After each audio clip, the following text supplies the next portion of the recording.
Assalamualaikum warahmatullahi wabarakatuh. Senang sekali mengetahui kalian tetap bersemangat dalam PJJ ini. Mudah-mudahan tidak bosan ya. Sebelum memulai aktivitas pembelajaran kali ini, marilah kita berdoa terlebih dahulu. Setidaknya membaca basmalah bersama. Bismillahirrahmanirrahim. Mari kita senantiasa bersyukur pada Allah Subhanahu wa taala atas segala nikmat yang diberikan kepada kita. Semoga kalian diberi kemudahan dan keberkahan dalam belajar.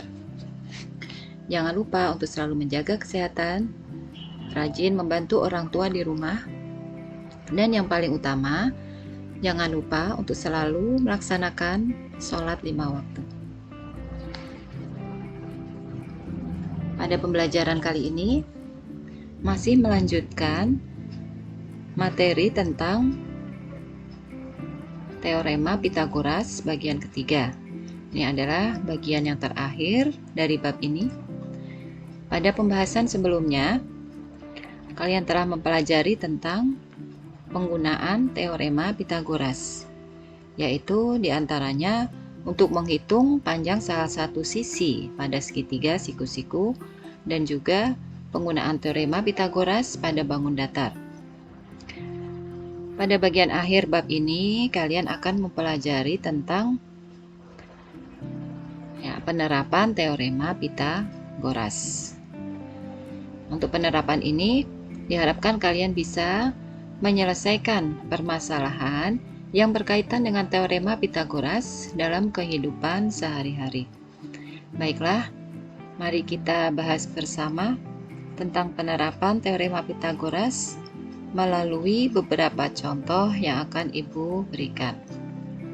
Untuk contoh yang pertama, ini ada sebuah tangga disandarkan pada tembok.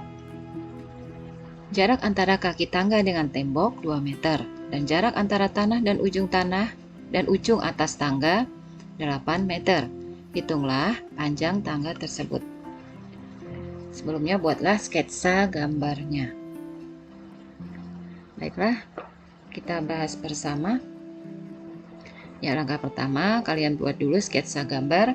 Tujuannya ini untuk memudahkan kalian untuk menyelesaikan soal cerita tersebut, yaitu dengan bantuan gambar. Ini kalau kita gambarkan, ini ada sebuah tangga. Sebuah tangga ini bersandar pada tangganya, ini tembok yang lurus tegak, ini tembok, sedangkan yang mendatar ini tanah. Jarak antara kaki tangga, di kaki tangga dengan tembok yang di sini, ini jaraknya adalah 2 meter. Kemudian jarak antara tanah dan ujung atas tangga dari sini sampai ke ujung sini, ini jaraknya 8 meter. Hitunglah panjang tangga. Ini panjang tangga berarti dari ujung sampai ke bawah, ini panjangnya berapa? Ini yang ditanyakan. Ini kalau kita lihat ternyata ini membentuk sebuah bangun datar, yaitu segitiga. Kalau kita gambarkan segitiganya, ini ada segitiga, kita misalkan segitiga ABC, ini siku-sikunya di A. Ada tanda siku-siku. Gambar di samping menunjukkan sebuah segitiga siku-siku ABC yang memiliki panjang AC. Panjang AC adalah 8 meter. Ini jarak tanah ke ujung atas tangga. Kemudian panjang AB atau jarak kaki tangga ke tembok, ini 2 meter. Ditanyakan panjang BC, tangga yang hendak dicari. BC, ini berapa di sini? Berapa di situ? Berdasarkan teorema Pythagoras, ini berlaku hubungan BC sebagai sisi miring, maka BC dikuadratkan adalah jumlah kuadrat dari sisi siku-sikunya. Jadi BC kuadrat sama dengan AB kuadrat ditambah AC kuadrat. AB kuadratnya, AB-nya 2, berarti 2 kuadrat ditambah AC 8 kuadrat. 2 kuadrat hasilnya 4 ditambah 8 kuadrat hasilnya 64. 4 ditambah 64 sama dengan 68. Ya, ini untuk BC kuadrat. Sedangkan BC-nya itu berarti akar dari 68. Ya, angka 68 ini kalau diakarkan bukan merupakan bilangan bulat, maka kita sederhanakan caranya dengan membuat faktornya atau perkaliannya. 68 itu adalah perkalian dari 4 kali 17. Ya, kita ambil 4 karena harus ada salah satu angka di sini yang bisa diakarkan. Jadi akar 4 kali 17 itu artinya akar 4 kali akar 17 sama dengan akar 4 sendiri itu hasilnya 2. Jadi 2 akar 17. Jadi panjang tangga tersebut adalah 2 akar 17. Ya, ini pembahasan untuk soal nomor 1. Coba untuk contoh yang kedua. Ya, seorang anak menaikkan layang-layang dengan benang yang panjangnya 130 meter. Jarak anak di tanah dengan titik yang tepat berada di bawah layang-layang adalah 50 meter. Hitung tinggi layang-layang tersebut. Ya, langsung aja kita bahas bersama. Ya, langkah pertama seperti yang contoh pertama tadi adalah kalian buat dulu sketsa gambarnya. Ya, sketsanya. Nah, ini kita misalkan ini sebuah layang-layang. Nih, layang-layang ini titik C. Nah, diketahui layang-layang benang yang panjangnya, jadi benang panjangnya benang ini A-nya tuh anaknya di sini. Kemudian ini mengibarkan menaikkan layang-layang. Ini panjang benangnya, berarti 130 ini panjang benang. Kemudian jarak anak dengan titik yang berada di bawah layang-layang. Ini di bawah, tarik garis lurus titik B ini. Nah, ini jaraknya 50 meter. Hitunglah tinggi layang-layang. Jadi menghitung tinggi dari B ke C tingginya. Ya. Nah, ini keterangannya dari gambar di samping menunjukkan sebuah segitiga siku-siku ABC yang memiliki panjang AC. Ini kalau kita gambarkan dalam segitiga seperti ini. Ya, ini segitiga. Siku-siku di sini.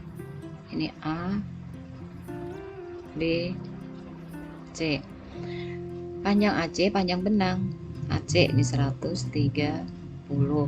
Kemudian panjang AB, jarak anak di tanah dengan titik yang berada di bawah layang-layang 50. Di sini 50. Ditanyakan BC-nya atau tinggi layang-layang. Atau di sini bisa juga dengan T. Baiklah, kita hitung bersama. Ya, karena ini membentuk sebuah segitiga siku-siku, maka untuk menghitung salah satu sisi yang belum diketahui, tentunya bisa kita menggunakan teorema Pythagoras. Ya, pertama kalian cari dulu sisi miringnya adalah sisi miring yang ini AC 130. Berarti yang ditanyakan bukan sisi miring. Sedangkan BC karena bukan sisi miring, maka menghitungnya adalah BC kuadrat sama dengan AC kuadrat. Sebagai sisi miring dikuadratkan dikurangi sisi yang lain, AB kuadrat. Ya, AC kita ganti dengan angka tadi. AC panjangnya 130. Jadi 130 kuadrat dikurangi AB-nya 50 kuadrat sama dengan 16.900 dikurangi 2.500 sama dengan 14.400. Maka BC-nya adalah akar dari 14.400 sama dengan ini 120. Jadi tinggi layang-layang tersebut adalah 120 meter. Ya, dengan dua contoh ini Bu harapkan kalian bisa memahami. Atau sekali lagi ini ada contoh yang ketiga supaya lebih bisa memahami contoh-contoh penerapan teorema Pythagoras. Yang ketiga, ya, ini sebuah kapal berlayar dari pelabuhan A ke arah barat dengan jarak 120 km. Kemudian kapal memutar ke arah utara sejauh 160 km menuju ke pelabuhan B. Berapa jarak terpendek pelabuhan B dengan pelabuhan A? Buat sketsanya. Ya, kita bahas bersama. Ya, pertama karena ini ada hubungannya dengan arah, maka kita harus tahu dulu arah mata angin. Ya, ini udah perjanjian seperti ini. Berlaku juga untuk penulisan yang lain ya. Kalau arah mata angin itu ke atas tuh selalu arahnya utara, kemudian lawannya adalah selatan. kemudian di sini barat, ini timur. Ya, ini nggak akan berubah, ketentuannya seperti ini. Kemudian dibuat sketsanya, sketsa gambar dari soal di atas. Ya, sebuah kapal berlayar dari pelabuhan A. Kita misalkan di sini pelabuhan A. Ya, ini ada gambar apa? Kapal dari pelabuhan A menuju ke arah barat sejauh 120 km. Kemudian memutar arah ke utara 160 km menuju B. Nah, kapalnya udah pindah ke sini. Nah, sekarang yang ditanyakan, berapa jarak terpendek pelabuhan B dengan pelabuhan A? Dari B ke A, ditarik garis lurus merupakan garis jarak terpendek, itu merupakan sisi miringnya ini. Nah, ini panjangnya berapa di sini? Baiklah, kita selesaikan bersama soal seperti ini. Kalau kalian perhatikan, ternyata ini juga membentuk sebuah bangun segitiga siku-siku. Ya, kita gambarkan segitiganya di sini. Segitiga siku-siku. Ya, siku-sikunya di sini ya. Nah, ini pelabuhan A, pelabuhan B. Ya, anggap aja di sini titik C. Ya, ini panjangnya 160. Kemudian di sini 120.